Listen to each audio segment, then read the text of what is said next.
இன்றைக்கி அடுத்தது வந்து யூனிட் 8ல் கேட்ட குரூப் 1 கொஸ்டின் தான் வந்து பார்க்க போகிறோம். எங்கெங்கே இருந்து வந்து கேட்டிருக்காங்க, என்னென்ன கொஸ்டின் வந்து கேட்டிருக்காங்க, புக்கில் வந்து அது எங்கே இருக்குது அப்படிங்கிறத வந்து பார்க்க போகிறோம். 11th பாலிட்டியிலேருந்து தான் வந்து யூனிட் 8லேருந்து நிறைய கொஸ்டின் வந்து கேட்டிருக்காங்க.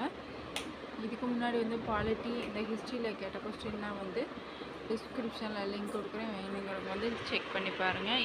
இன்றைக்கி வந்து யூனிட் 8ல் நடந்த நம்ம எல்லா கொஸ்டினையும் வந்து பார்க்க போகிறோம். சரிங்களா? ஃபஸ்ட் கொஸ்டின் என்ன அப்படின்னா வந்து 1820களில் தமிழ்நாட்டில் தாழ்த்தப்பட்ட ஜாதியினருக்கு பொதுவாக தடை செய்யப்பட்டவை. அதாவது தாழ்த்தப்பட்ட ஜாதியினருக்கு வந்து என்னென்ன செயல்பாடுகள்லாம் வந்து அவங்களுக்கு வந்து தடை செஞ்சுருக்காங்க அப்படின்னு வந்து கேட்டிருக்காங்க. இதோட ஆன்சர் என்ன அப்படின்னா வந்து குடை பயன்பாடு. அவங்க வந்து குடை யூஸ் பண்ணுறத வந்து தடை செஞ்சுருக்காங்க. காலணி செருப்பு அணிவதை வந்து தடை செஞ்சுருக்காங்க. அதே மாதிரி தங்க நகைகள் அணிவதும் வந்து அவங்க தடை செஞ்சுருக்காங்க. தாழ்த்தப்பட்ட ஜாதியினர் வந்து இதெல்லாம் வந்து இந்த மாதிரி இதெல்லாம் வந்து அவங்க செய்யக்கூடாது அப்படின்னு வந்து செஞ்சுருக்காங்க. அடுத்து வந்து நூலாசிரியர் வந்து கேட்டிருக்காங்க. வண்ணதாசன் என்ன நூல் அப்படி எழுதியிருக்காரு அப்படின்னா ஒரு சிறு இசை அப்படிங்கிற நூலை வந்து எழுதியிருக்காரு. இன்குலாப் வந்து காந்த நாட்கள். ராமகிருஷ்ணன் வந்து சஞ்சாரம் அப்படிங்கிற நூலை எழுதியிருக்காரு. தர்மன் வந்து சூல் அப்படிங்கிற நூலை வந்து எழுதியிருக்காரு. இது வந்து புக்குக்கு பின்னாடி வந்து நூலாசிரியர் வந்து பாக்ஸில் வந்து கொடுத்துருப்பாங்க.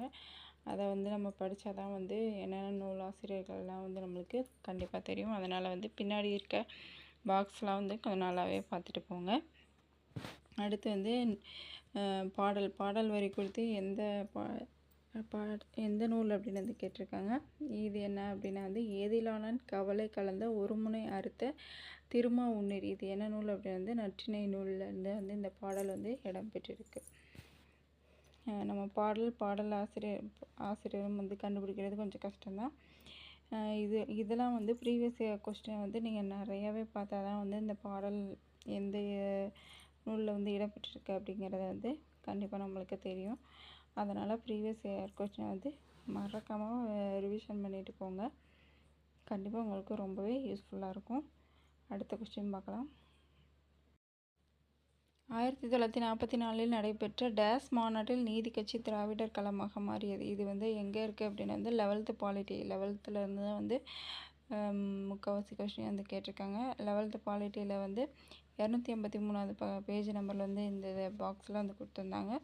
சேலம் மாநாட்டில் தான் வந்து இந்த நீதி கட்சி திராவிடர் கழகமாக மாறியது. ஏன் நம்ம எழுதி வந்து இப்படி பண்ணுறோம் அப்படின்னா வந்து நம்மளுக்கு கொஸ்டினில் பார்த்தா டைரெக்டாக வந்து தெரியாது. நம்ம எழுதி அந்த பக்கத்தில் வந்து இந்த பேஜ் நம்பரில் போட்டிருக்கோம் அப்படின்னு நம்மளுக்கு வந்து ரிவிஷன் பண்ணுறப்ப தோணுச்சுன்னா இந்த புக்கில் வந்து கரெக்டாக நம்ம பேஜ் நம்பரை எடுத்துக்கலாம். அதே மாதிரி நம்மளுக்கு எழுதி வச்சு படிக்கிறது வந்து ஒரு சில பேர்த்துக்கு வந்து நல்லாவே மைண்டில் வந்து ஸ்டோர் ஆகும். அதனால் நீங்கள் வந்து எதை கொஸ்டின் பேப்பர் இருக்குது அப்படிங்கிற நினப்பில் வந்து அசால்ட்டாக விட்டுறாதீங்க. அதையும் வந்து எழுதி வச்சு படிச்சிங்கன்னா உங்களுக்கு வந்து நல்லாவே மைண்டில் வந்து ஸ்டோர் ஆகும். அதனால் வந்து ஒரு நோட்டில் வந்து எழுதி வச்சு நீங்கள் கண்டிப்பாக வந்து படித்து பாருங்கள். கண்டிப்பாக வந்து மைண்டில் வந்து ஸ்டோர் ஆகும்.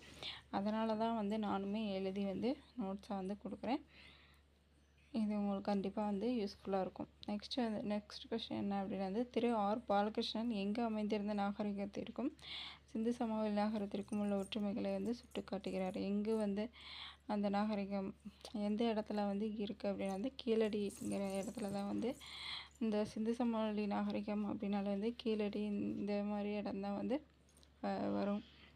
முதுமக்கள் தாலிகள் இதெல்லாம் வந்து கீழடியில் தான் வந்து பெரும்பாலும் இருக்கும். அதனால் வந்து கீழடி தான் வந்து ஆன்சர். இது வந்து எங்கே இருக்குது அப்படின்னா வந்து 9th ஸ்டாண்டர்டில் 51 பேஜ் நம்பரில் வந்து இந்த இது வந்து கொடுத்துருக்காங்க.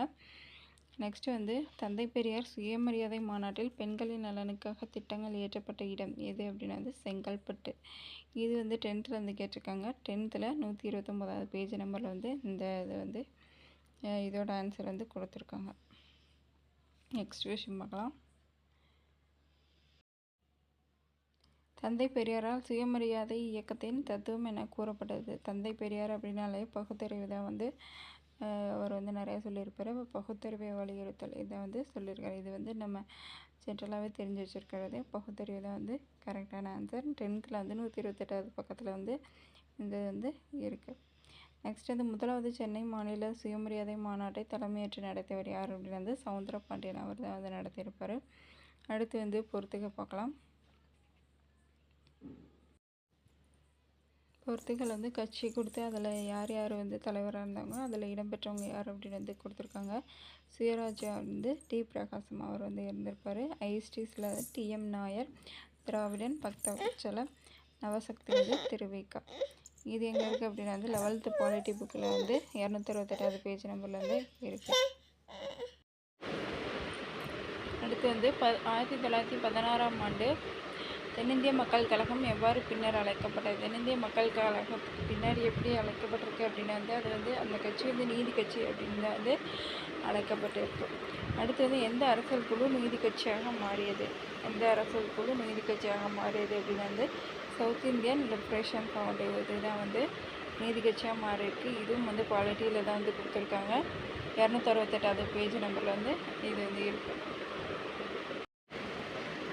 அடுத்து வந்து முதலில் கருத்து படங்களை தமிழ் இதழ்களில் அறிமுகப்படுத்தியவர் யார் அப்படின்னா வந்து சுப்பிரமணிய பாரதி தான் வந்து அவங்க கேலி சித்திரங்கள் அப்படின்னு சொல்லுவாங்க இல்லையா, அது வந்து சுப்பிரமணிய பாரதி தான் வந்து அறிமுகப்படுத்தியிருக்காரு. இது வந்து 301வது பக்கத்தில் 11th புக்கில் வந்து இருக்குது.